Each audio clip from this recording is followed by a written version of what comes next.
प्रदेश में सरकारी भर्तियों में फर्जीवाड़े को लेकर एसओजी भले ही रोजाना नए खुलासे कर रही हो, लेकिन सभी जिलों में ऐसे मामले मिलना आम बात हो सकती है। एक मामला चित्तौड़गढ़ में भी सामने आया, जहां तृतीय श्रेणी शिक्षक भर्ती परीक्षा 2021 के लेवल 1 में नौकरी हासिल करने वाली एक शिक्षिका ने पूरे मामले को संदिग्ध बना दिया।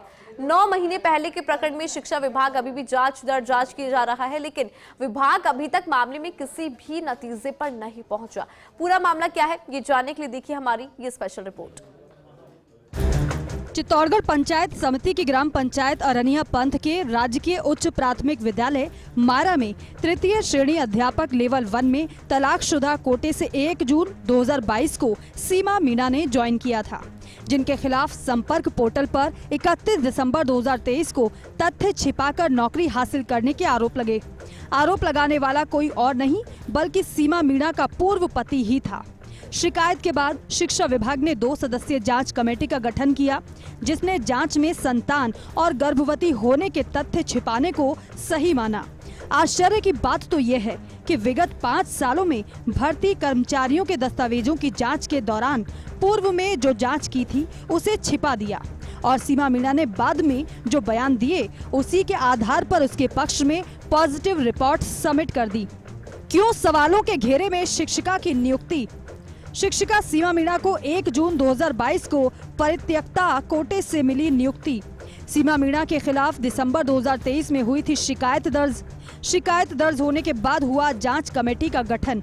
जांच कमेटी ने माना नियुक्ति के समय सीमा मीणा ने संतान और गर्भवती होने के तथ्य छिपाए। जांच कमेटी की रिपोर्ट आते हुए हो गए 9 महीने, लेकिन नहीं हुई कोई कार्रवाई। संदेह के घेरे में तत्कालीन पंचायत प्रारंभिक शिक्षा अधिकारी अभिषेक चास्टा पर तथ्यों को छुपाकर स्थायीकरण प्रक्रिया शुरू करवाने के भी आरोप। नियुक्ति अधिकारी जिला शिक्षा अधिकारी प्रारंभिक राजेंद्र शर्मा भी आए संदेह के घेरे में।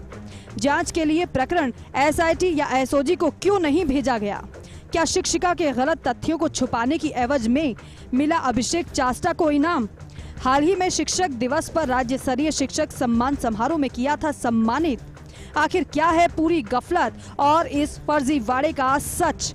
क्या अब एसआईटी और एसओजी करेगी इस पूरे मामले की जांच? जांच कमेटी की रिपोर्ट को 26 मार्च 2024 को, जो कि नियुक्ति अधिकारी जिला शिक्षा अधिकारी प्रारंभिक है, उनको मूल ही भेज दी और संपर्क पोर्टल पर यह मामला दिनांक 27 मार्च 2024 को उच्च अधिकारी को आवश्यक कार्रवाई हेतु प्रेषित कर दिया गया।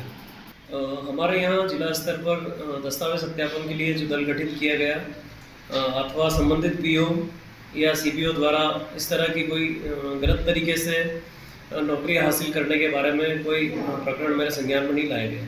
इस पूरे मामले में अभिषेक चास्टा ने शिक्षिका सीमा मीणा की मेडिकल रिपोर्ट और ज्वाइनिंग के समय असत्य जानकारी को पूर्व में प्रमाणित करने के बावजूद अवैतनिक अवकाश जिला शिक्षा अधिकारी प्रारंभिक से स्वीकृत करवाकर स्थायीकरण की तैयारी कर ली।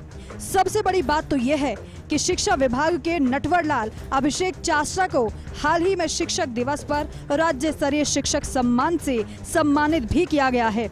हालांकि अब इस पूरे प्रकरण पर मुख्य जिला शिक्षा अधिकारी प्रमोद दशोरा ने जांच रिपोर्ट को लेकर उच्चाधिकारियों से निर्देश मांगे हैं, लेकिन प्रारंभिक शिक्षा जिला शिक्षा अधिकारी राजेंद्र कुमार शर्मा शिक्षिका सीमा मीणा को 16 सीसी का नोटिस जारी करने की बात कह रहे हैं। वहीं इस तरह के मामलों को लेकर राजस्थान हाईकोर्ट जयपुर के अधिवक्ता राम प्रताप सैनी कहते हैं कि गलत तथ्य और गलत शपथ पत्र के आधार पर नौकरी हासिल करना परिवीक्षा काल में सेवा समाप्त करने का पर्याप्त आधार होता है। ये महिला राजकीय उच्च प्राथमिक विद्यालय मायरा में कार्यरत है, अरनिया पंथ पीओ में, और हमें संपर्क पोर्टल पर इसकी शिकायत प्राप्त हुई थी कि महिला ने तथ्य छुपाते हुए नौकरी हासिल की है, जिसकी विभाग द्वारा जांच कराई गई और जांच में कंट्रोवर्सी रही है। कुछ बयान ऐसे भी आए हैं जिसमें ये समझ में आता है कि महिला ने नौकरी हासिल करने के लिए तथ्य छुपाए हैं। उसकी दोबारा विस्तृत जांच भी हमने शुरुआत कर दी है और इसके अलावा 16 सीसी में इसको चार्जशीट हमने जारी कर दी। विभाग ने इसके बयानबाजी पलटने के आधार पर विभाग ने उसको CC 16 का नोटिस दिया है। 3 प्रिंसिपल की कमेटी बना दी गई है और वो कमेटी इसकी पूरी डीप में जाकर के तथ्यों की पूरी जांच करेगी। अगर सपोज ये दोषी पाई जाती है तो विभागीय नियमानुसार इसके खिलाफ अगर पाई जाती है तो डायरेक्टर साहब को लिखा जाएगा और डायरेक्टर साहब जैसे भी आदेश करेंगे वैसा इसके पालना की जाएगी। यदि कोई कर्मचारी सेवा नियुक्ति के समय झूठा शपथ पत्र देता है या तथ्य छुपाता है या उनके डॉक्यूमेंट वेरिफिकेशन में कोई कमी रहती है, उस संबंध में यदि कोई कर्मचारी कार्य ग्रहण करते समय शपथ पत्र झूठा देता है तो प्रोबेशन पीरियड के दौरान उसकी सेवाएं समाप्त की जा सकती है। क्योंकि कर्मचारी से ये साफ साफ कहा जाता है कि जो भी आप घोषणा करोगे वो सही होनी चाहिए, तथ्य से परे नहीं होनी चाहिए। जो तथ्य हैं ओरिजिनल वही देना चाहिए। RSR और CCA रूल्स के अनुसार यदि कोई शपथ पत्र झूठा दे रहा है तो उसके खिलाफ विभागीय कार्रवाई करके उससे सेवा से बर्खास्त किया जा सकता है। सभी को पता है कि फर्जीवाड़ा करने वाला तो दोषी है ही, लेकिन फर्जीवाड़ा करने वाले का साथ देने वाला भी उतना ही दोषी होता है। देश के नौनिहालों की प्राइमरी शिक्षा के स्कूलों में ये हालत है, निश्चित तौर पर कैसा होगा देश का भविष्य, क्योंकि बदलते बयानों के बीच सीमा के प्रकरण ने निश्चित तौर पर पूरे मामले को पेचीदा बना दिया है। और ऐसे में जांच अधिकारी भी जांच करने से सिर्फ इसीलिए कतरा रहे हैं कि वही महिला 2 बार बयान बदल रही है। लेकिन इसमें बड़ी बात यह है कि हाल ही में राज्य सरकार से सम्मानित होने वाले शिक्षक को संदेह के घेरे में खड़ा कर दिया है। पहली जांच रिपोर्ट में कुछ और लिखते हैं और दूसरी जांच रिपोर्ट में कुछ बताते ही नहीं हैं। लेकिन बड़ी बात यह है कि जिस तरह से शिक्षा विभाग में हुए घोटाले घपड़ों के बीच निश्चित तौर पर SOG ने जांच हाथ में ली है, तो चित्तौड़गढ़ के इस मामले की जांच आखिर SOG क्यों नहीं कर रही है, ये बड़ा सवाल है। अब देखने वाली बात यह है कि फर्स्ट इंडिया पर खबर चलने के बाद क्या SOG पूरे मामले को टेक ओवर करेगी। कैमरा पर्सन चंद्रेश जैन के साथ PK Agrawal, first India news, Chittorgarh.